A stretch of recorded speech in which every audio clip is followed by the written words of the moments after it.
It was a sightseeing tour of a community so vastly different from what was here not that long ago. That was burned.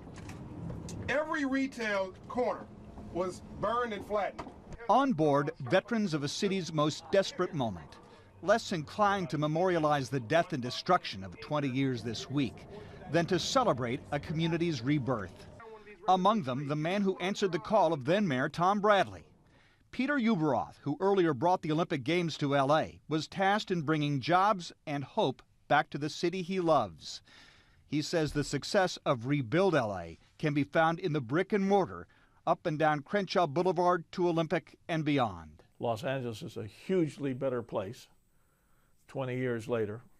The burned out buildings have been rebuilt and or they were rebuilt much better and now freshly painted. So 20 years later, they're keeping them up.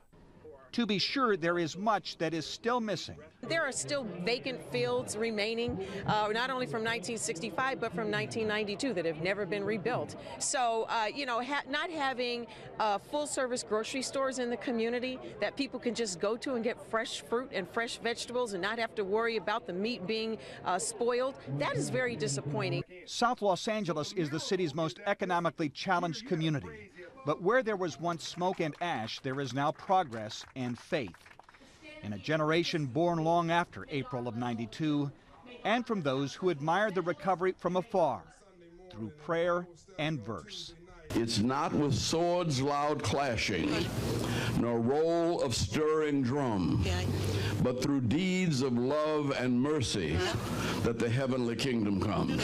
And we're hearing about the coming of the kingdom. It ain't here yet, but it's on its way. All right.